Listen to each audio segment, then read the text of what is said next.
बहुत स्वागत है ऋषिकेश और क्षितिज, आप दोनों का हमारे साथ इस कार्यक्रम में शामिल होने के लिए। एक बार फिर से म्यूचुअल फंड के डेटा सामने आए। सबसे पहले तो बहुत अच्छी बात, और जो हम कह सकते हैं जो रिकॉर्ड फिर से बना है 23,000 करोड़ प्लस के एसआईपी आंकड़ों का, वो अपने आप में बताता है कि रिटेल इन्वेस्टर का जो फोकस है वो क्लियर है। फोकस एक और जगह क्लियर है, वो है जिस तरीके से हमने इक्विटी में इन्वेस्टमेंट आता हुआ देखा है। और जो आंकड़े बताते हैं वो ये है कि सेक्टोरल फंड में धनाधन पैसे आ रहे हैं। ऋषिकेश, यही समझना जरूरी है, जो इतना ज्यादा ट्रेंड बढ़ रहा है सेक्टोरल और थीमेटिक इन्वेस्टमेंट का। डेफिनेटली हर कोई ग्रोथ स्टोरी का फायदा उठाना चाहता है। ये बात बहुत इवेंटफुल साल रहा है, अब भी बीत रहा है। हमने इलेक्शन देखा है इस साल में, बहुत सारे इवेंट्स हमने अनफोल्ड होते हुए देखे हैं। तो डेफिनेटली अब बजट हमने देखा, वो भी एक इंटरिम बजट, एक फुल फ्लेजेड बजट। तो डेफिनेटली जो सरकार का जो एक व्यू पॉइंट है या जो कंटिन्यूएशन ऑफ पॉलिसी है, उससे हर कोई जो इन्वेस्टर है वो फायदा उठाना चाहता है। लेकिन क्या इस प्रोसेस में एक जो इन्वेस्टर है वो कहीं ओवर एलोकेट तो नहीं कर रहे हैं सेक्टर और थीमेटिक फंड्स में? नमस्ते स्वाति जी, क्षितिज जी नमस्ते, और सारे दर्शकों को नमस्ते। सर्वप्रथम हम कब से ये कहे जा रहे हैं कि सेक्टोरल और थीमेटिक ये दो कैटेगरीज के फंड है। एक कदम पीछे जाना चाहूंगा, कहूंगा कि 2018 में सेबी ने categorisation of equity mutual funds किया था। करीबन 11 कैटेगरीज ऑफ फंड तभी घोषित की थी। उसमें एक कैटेगरी थी थीमेटिक एंड सेक्टोरल। लेकिन अगर आप थीमेटिक और सेक्टोरल देखें, इनकी परिभाषा काफी अलग अलग है एक दूसरे से। सेक्टोरल फंड जो है उसमें ये होता है कि 80% आपको एक सेक्टर में ही निवेश करना पड़ेगा। बल्कि थीमेटिक जो होता है एक विषय होता है, एक ब्रॉड लैंडस्केप होता है जहाँ पे कई सारे सेक्टर्स उसके पार्ट हो सकते हैं। फॉर एग्जाम्पल सेक्टोरियल फंड की बात अगर हम करें, तो अगर मैं कहूँ आईटी सेक्टर, तो सिर्फ आईटी कंपनीज उसके अंदर आ सकती है। या फार्मा कहूँ तो सिर्फ फार्मास्यूटिकल कंपनी जो मैन्युफैक्चर करती है वो उनके अंदर आ सकती है। लेकिन अगर मैं थीमेटिक कहूँ, अगर इंफ्रास्ट्रक्चर एज अ थीम कहूँ, एक विषय हो गया इंफ्रास्ट्रक्चर, तो उसमें सीमेंट कंपनी आ सकती है, रियल एस्टेट कंपनीज आ सकती है, स्टील कंपनीज आ सकती है, काफी सारी सेक्टर्स आ सकते हैं, इसमें समावेश हो सकता है। तो एक फर्क है इन दोनों कैटेगरीज में, थीमेटिक और सेक्टोरल में। जैसे आपने सही कहा कि 80% जो है वो निवेश करना पड़ता है एक सेक्टर में। रही बात इस साल में, काफी हमने देखा कि काफी बढ़ा हुआ है निवेशों का सेक्टोरियल फंड्स में। इसका कारण एक बहुत साधारण कारण है, क्योंकि जब एक नई सरकार आती है तो सरकार का एक फोकस होता है। तो इस सरकार का फोकस किन किन सेक्टर्स पे होगा, लोग उसके ऊपर बेट करने की कोशिश करते हैं। अगर वो सेक्टर प्ले आउट हो गया तो रिटर्न्स काफी अच्छे बन सकते हैं।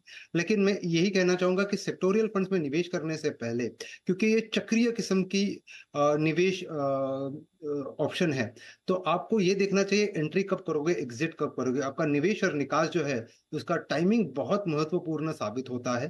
तो सिर्फ एक गवर्नमेंट या गवर्नमेंट के डायरेक्शन के हिसाब से निवेश करना ये सही बात नहीं होगी।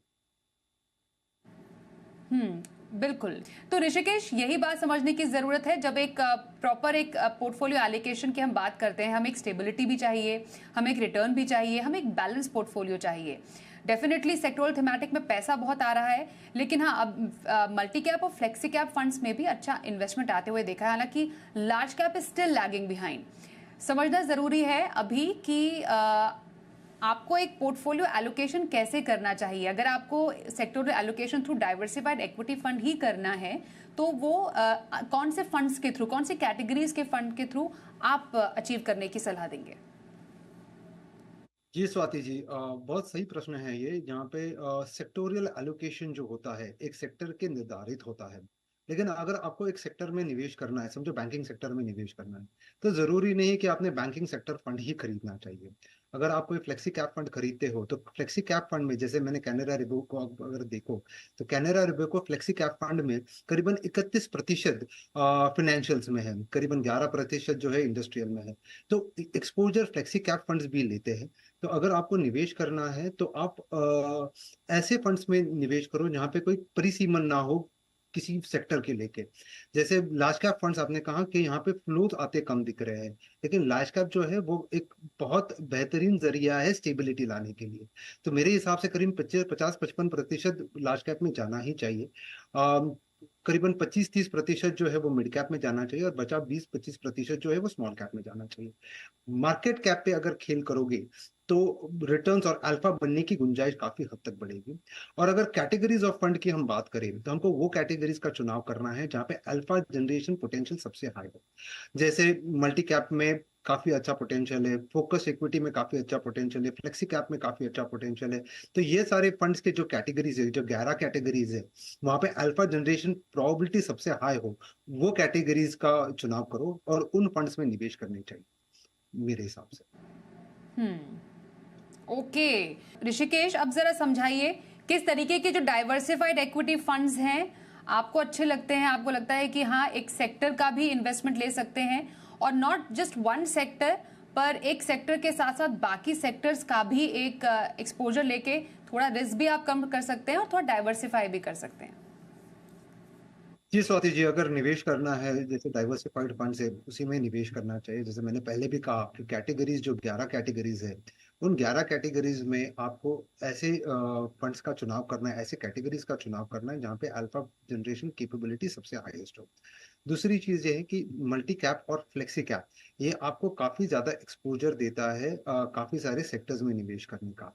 और उसी समय पे कोई परिसीमन नहीं होता है कि 80% या 75% जो है एक ही सेक्टर में जाना चाहिए। जब आप एक कॉन्सेंट्रेटेड बेट लेते हो तो काफी ज्यादा रिस्क बढ़ सकती है, क्योंकि रेगुलेटरी चेंज आ सकता है, वो सेक्टर के ऊपर दबाव आ सकता है, कुछ भी हो सकता है और फिर उसका परफॉर्मेंस पे काफी हद तक इम्पैक्ट आ सकता है।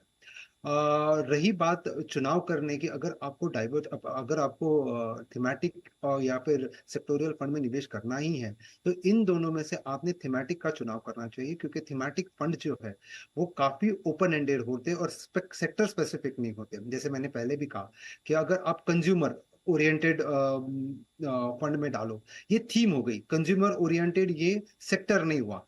इसमें काफी सारे सेक्टर्स का चुनाव हो सकता है अगर आप ये थीम के चलते निवेश करो तो। जब थीमेटिक फंड्स की बात करता हूँ वो एक विषय को लेके चलते हैं, ना कि एक सेक्टर को लेके चलते हो। तो आपका कॉन्सेंट्रेशन रिस्क वो जो है वो डाइवर्सिफाई हो सकता है उस हिसाब से भी।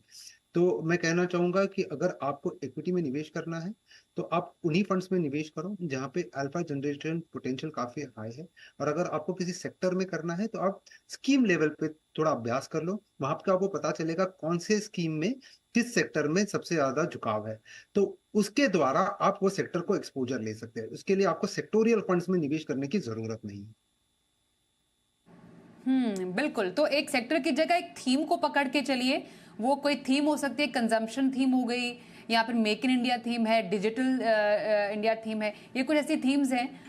थोड़ा आपको पहले इसका अंतर समझना जरूरी है। हम अलग अलग शोज के जरिए जरूर बताते हैं सेक्टोरल फंड कैसे हैं, कौन से होते हैं, थीमेटिक फंड कौन से होते हैं। ऋषिकेश ने काफी हद तक आपके सामने क्लियर किया है, क्योंकि उस थीम में कई सेक्टर्स का समावेश है जिसका आप फायदा उठा सकते हैं। बेसिकली उस थीमेटिक फंड भी एक तरीके से डाइवर्सिफाइड फंड ही है जिसमें अलग अलग सेक्टर्स का डाइवर्सिफिकेशन आपका फायदा उठा सकते हैं। धन्यवाद करेंगे आपका ऋषिकेश और क्षितिज इस कार्यक्रम में हमारे साथ शामिल होने के लिए।